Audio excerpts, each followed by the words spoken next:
Well, you beat his head on the floor, Kat. I know. I'm sorry. I'm really sleepy. Why don't you just stay here? And I'll call the hospital. Okay. Daddy, will you please close the door?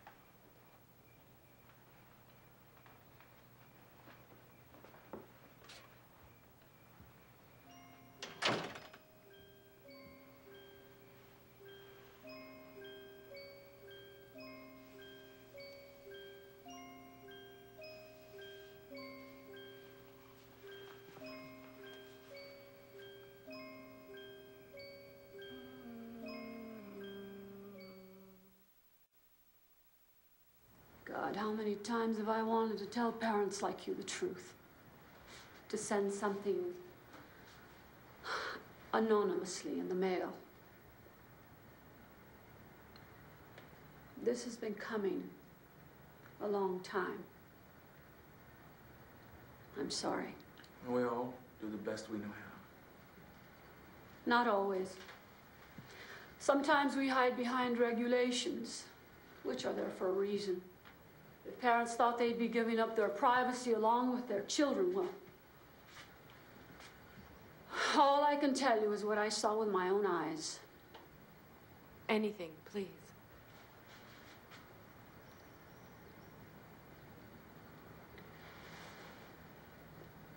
The house was filthy. There was garbage everywhere. The whole place reeked of urine. I could hear the screaming all the way outside. It was Catherine, 18 months old. She'd been tied to a table leg.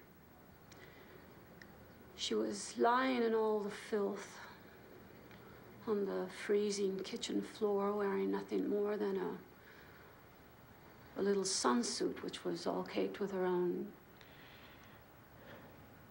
Anyway, I picked her up and tried to comfort her, but she went stiff in my arms. And she would not stop screaming. I've seen some horrors in my time. Anyway, I walked through the whole house and there was no one there. It had been the mailman who had called when he'd heard all the screaming. And Eric? He was lying in his crib. His diaper hadn't been changed for days. His skin was infected. There was a bottle of milk lying next to him, except the milk was so sour it had curdled. And he had a strange bulge to his head, and I couldn't figure out what it was until I picked him up and noticed that the back of his head was flat. Apparently, he'd been lying like that for weeks. Where were the parents? The mother was in the hospital. When I went to see her, she just stared. Never said a word. The nurses told me that she'd been beaten and that she had refused treatment for pneumonia. They said they thought she wanted to die. And she did. What about the father? All I can tell you is that he would take off and leave the two babies with their 13-year-old sister. A sister? Do you think she would talk to us? Maybe.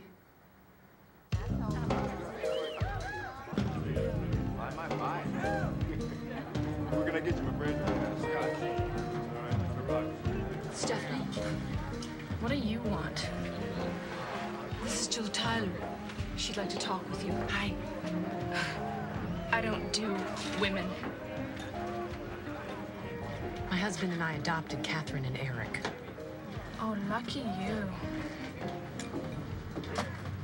We want to find out what their life was like, what your life was like, what happened. Catherine's very disturbed. She hurts Eric. She tried to kill him.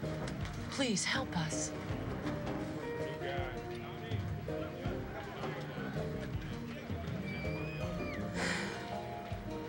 Lucky me.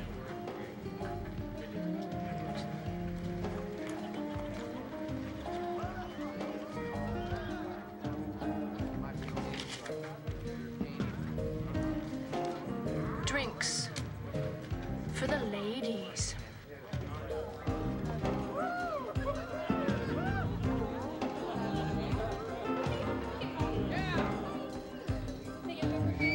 Stephanie, no one's blaming you. You can blame who you want. I did what I had to. He'd get drunk and come in my room. And when I got bigger, I'd fight him.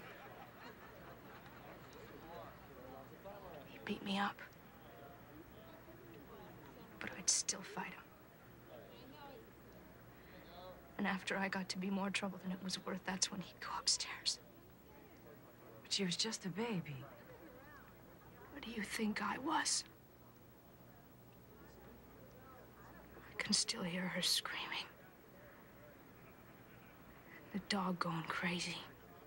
Except one night she stopped. I thought she was dead.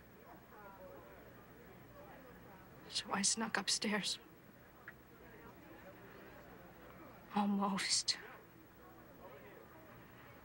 He passed out. I had to roll him off of her.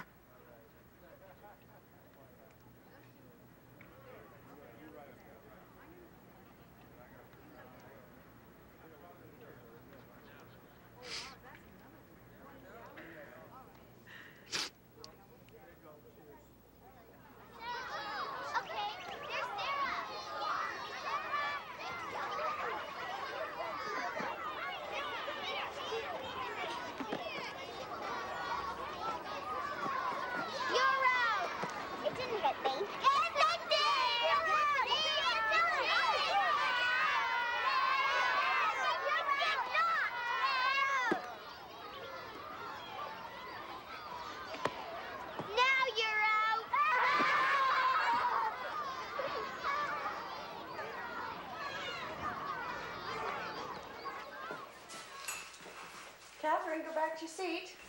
Catherine? Hey, you did that on purpose. Did what? Okay, you two.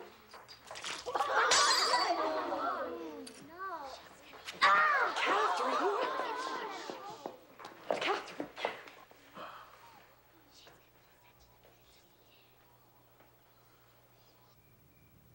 Is Johnny all right? Well, she just missed his eye. The whole class and the teacher saw it.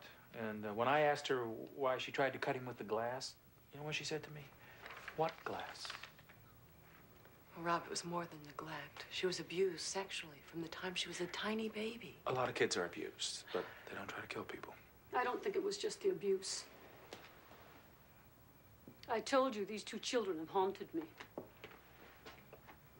For years, I couldn't do anything except move them from foster home to foster home, hoping against hope that something would work. Then I found this book.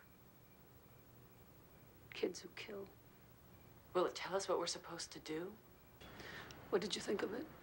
Oh, it's chilling. I feel like I'm reading a description of Kat, the immorality, the manipulation. Her obsession with blood and death, her violence. How many other therapists know about this? Not many. Does this work, this holding therapy? I don't know. I'm ashamed to say I never followed through with it. We wouldn't have the money to pay for it anyway. I wonder if we do. Well, we'll find a way. We have to. I hope so. Jill, I don't want you to feel that I don't have compassion for Kat, as I do. I'm still trying to love her, but what I got out of that book is that without a conscience, she's no different than a serial killer. Or a Nazi. Well, that's what she could be if we don't help her. Rob, I'm sorry. I'm just trying to understand. I'm sure you can explain her behavior as psychopathic, and